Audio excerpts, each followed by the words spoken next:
the absence of which would do great harm to the community. That's essential. We fit that definition. We provide a public service, the absence of which would do great harm to the community.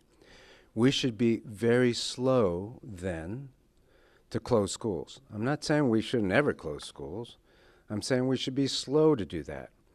And when it is safe to traverse the roads with some care, like driving slowly, then we should be at school. And other situations like that. So one of the things I think as a system, an education system, we need to do is to really change our mindset around that. It's my belief that in this country, in our profession, we have closed too often. Third Future Schools didn't close after COVID, but almost everybody else did. We stayed away from schools too long. If we had a culture of essentialness, we would not have stayed away from school too long. We, the profession, we close schools. I mean, in Colorado, I've said this before, when there's an inch of snow on the ground in the winter, even though all the businesses are open. That's what I mean by a culture of essentialness. The other part of that is that if you believe, like I do, that teachers are the most important variable in the education of a child, then we need to make sure that we have days and room enough for teachers to be that most important variable. They are that important. We need to act like they're that important. We need to allow teachers to be at school so that they can help kids in their education. The flip side of that coin is that our parents need us to be at school so that they can be at work. Not always, of course, not in every situation, but in the situation, for example, yesterday. Most of Houston went to work. Most of Houston went to work. Most of our parents of our kids went to work, which means that, and if you know, and I'm sure many of us do know about poverty. There were kids yesterday who did not eat a hot meal. There were kids yesterday left alone by themselves at home. There were kids yesterday babysitting siblings when they were young themselves who needed a babysitter themselves.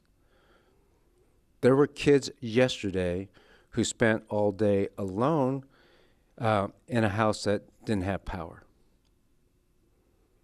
That's what happened yesterday. No, not everybody, but enough kids that when we make a decision to close schools, we need to think about that. I need to think about that. We need to think about that. When we close schools, parents don't have a choice.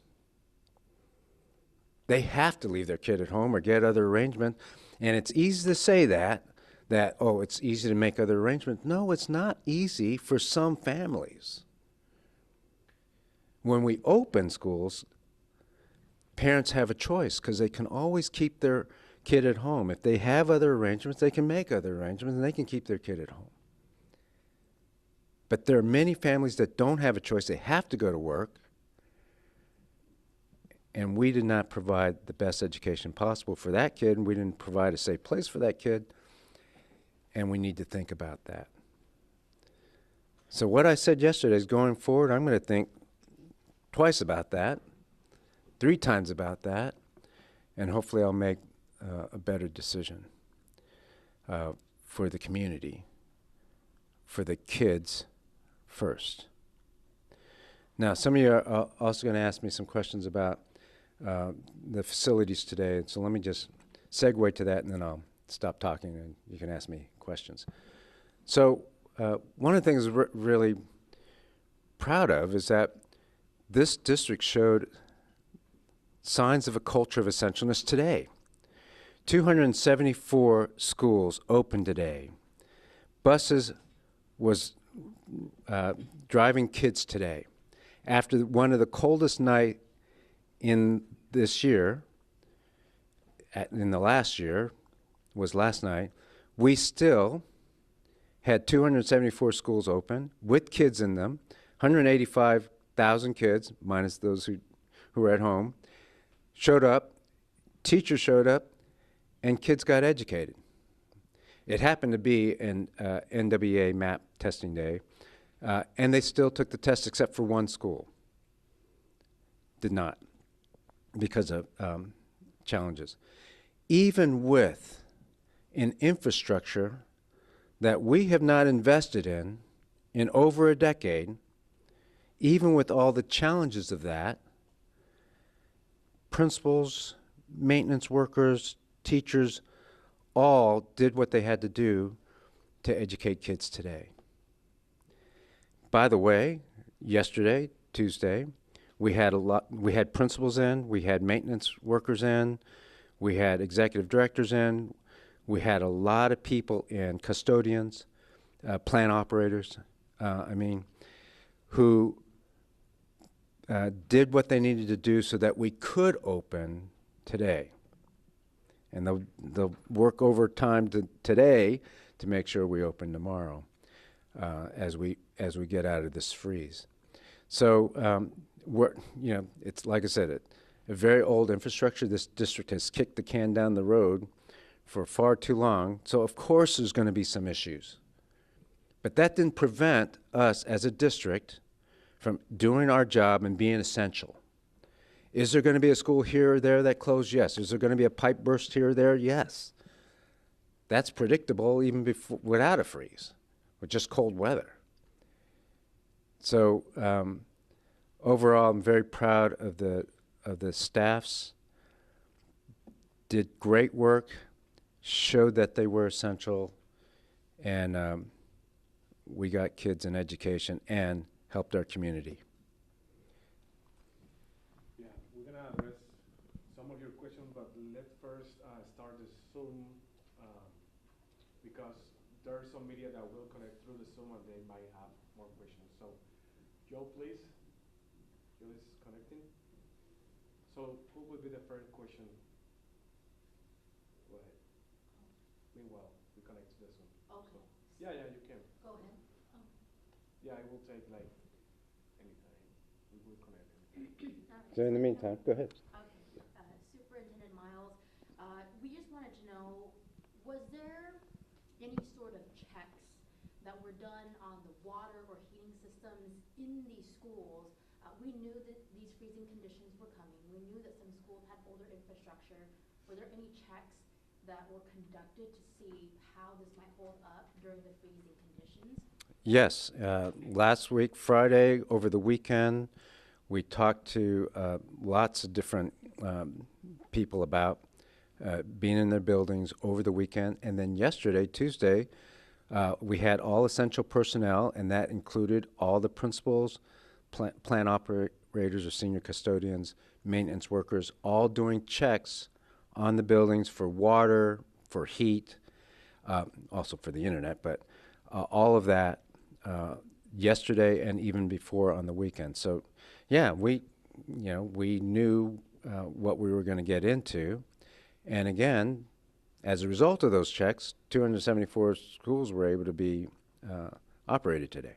Was there any thought process when you found out that schools didn't have water or a pipe were burst to maybe not let those kids come to school that day and maybe turn it virtual? So throughout the morning, we had several meetings. I was on the phone with our senior executive directors of support, with the division soups, and I was getting updates all the time. And so, yes, we had minor problems here and there. I think we had to close 3 schools, but those only after the heat wouldn't heat up, or like a chiller went down last night And so by the time they got there at 4 or 5 this morning, it wasn't enough to warm up the building appropriately. So in those situations, those were surprises, like a chiller going down in the night. But the rest of the schools were, I'm not saying that there weren't any challenges, but there weren't enough. The challenges wasn't so great that we had to close the school. Like I said, I think we closed 3 schools. There have been a number of schools this morning that had heating and plumbing issues. So with that in mind, I mean, you talked about this culture of essentialness, but are you worried that those things might have distracted from, the kids' ability to focus on classes or on these exams? And then also with the exams, was there ever any, thoughts about postponing those? So first of all, we had every school take the exam. We did have some plumbing issues, but they weren't big enough to stop the instruction or stop exams. We're always going to have minor problems here and there, and so the maintenance people did a great job of addressing the leaks in the pipes and some of the flooding in some hallways, and they moved kids. We moved kids to the right, to rooms that were didn't have any water and things like that. And again, I don't want people to think there's 274 schools, so even if it was in 5 schools, it's not a lot of schools where there was plumbing issues. And when there were several leaks, but that could be handled without disruption to the class. Does some of these things affect or distract some kids? Of course. But not enough to where we would have to close or postpone. Recording in progress. So that's the answer to the question. What's the minimum sustained temperature that you're comfortable keeping students in school with? Yeah, that's hard to say, but let me tell you this, because it's not just a minimum temperature, it's how long it is, right? How long a person stays in it. And people have different thresholds. And then the question is the classroom this temperature? Is that another classroom? Is it the whole building? Because today, some of the things you heard, like there's no heat in the building. Well, like I said, I got detailed reports all morning long from the division soups and their senior executive directors.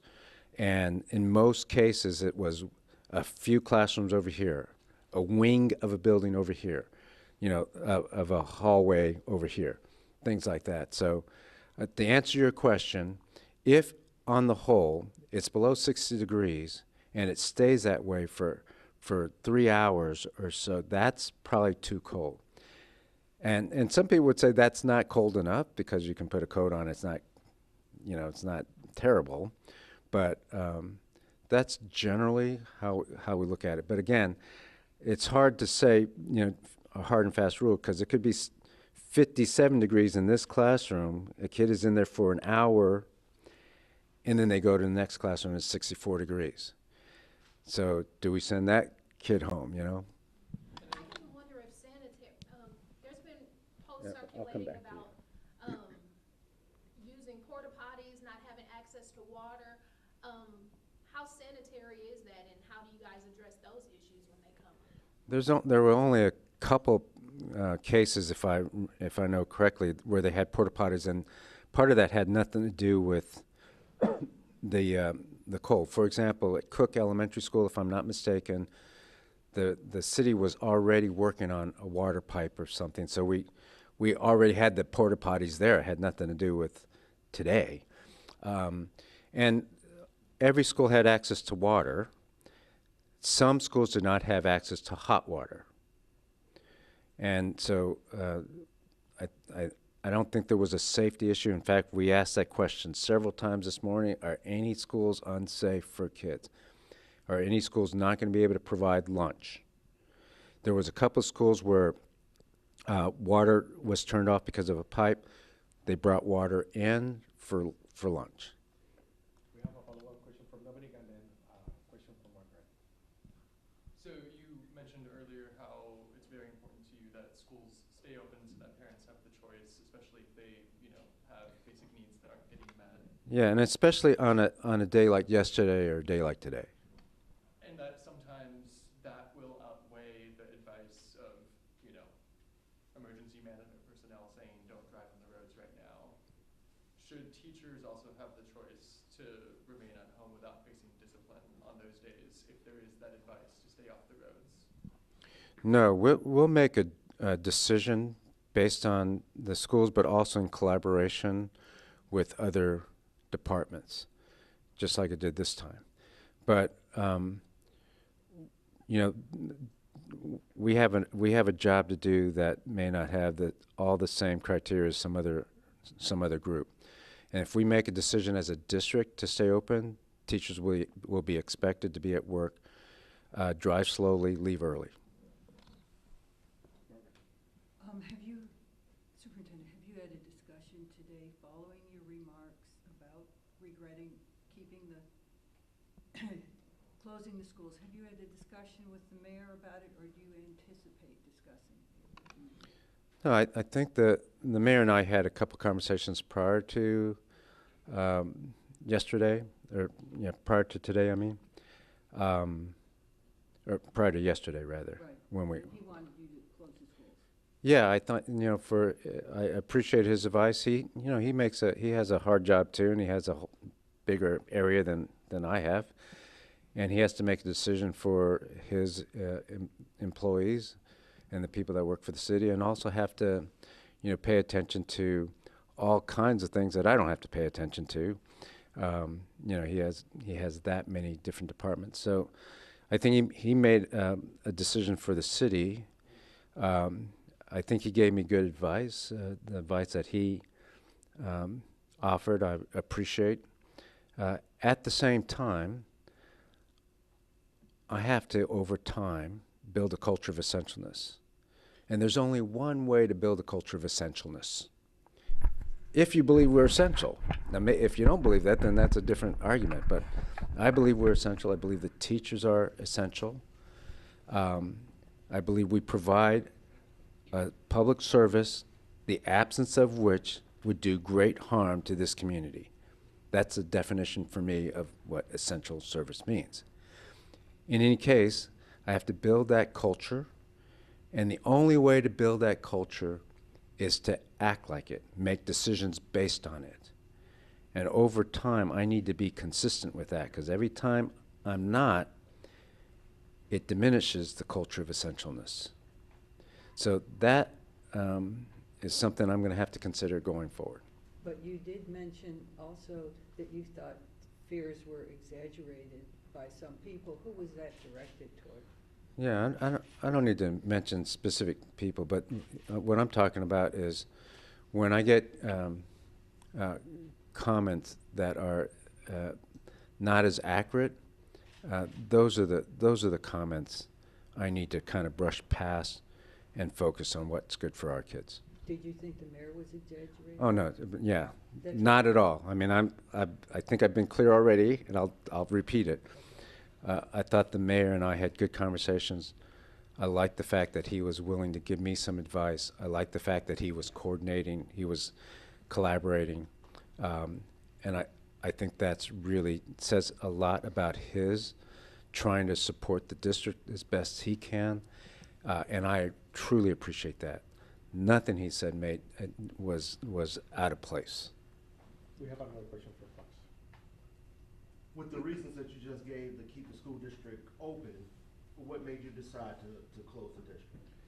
So again, there's lots of different factors, and I erred on the side of making sure that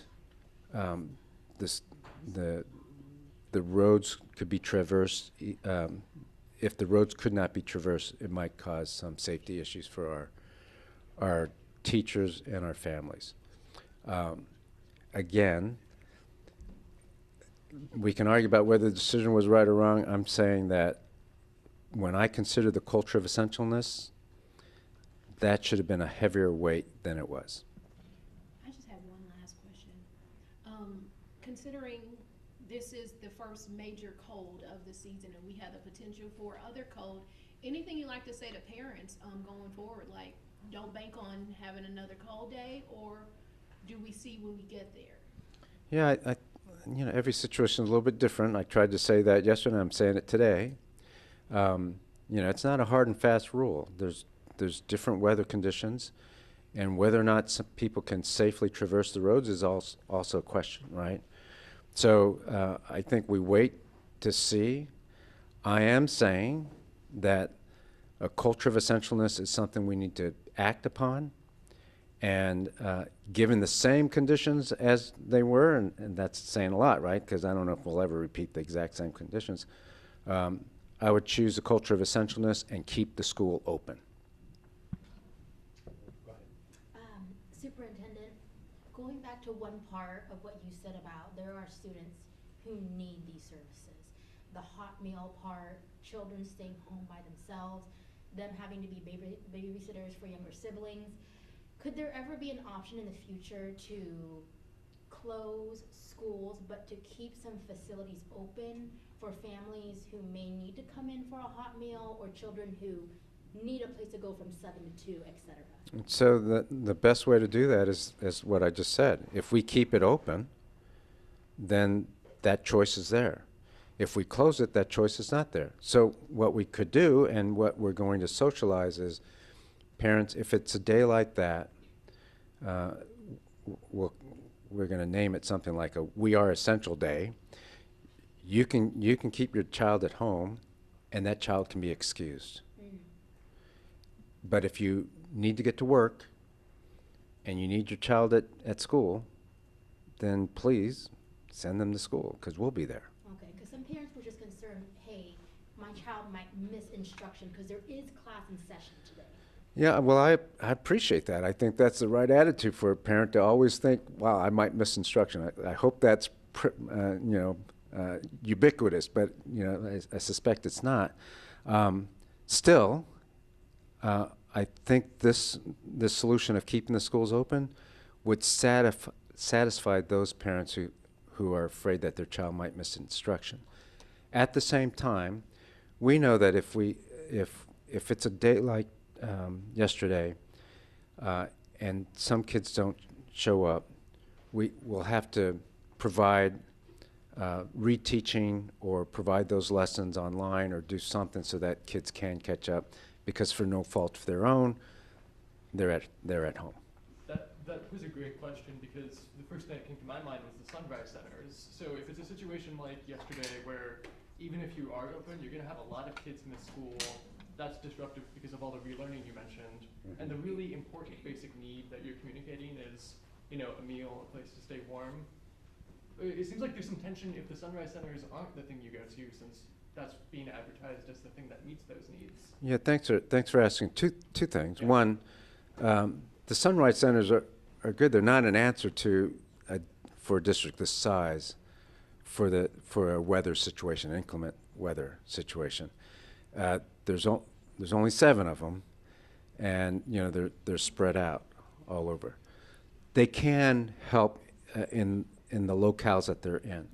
But the second thing is, it's not only that we have to provide meals and a place for kids to go to. We also need to have as much instruction as possible.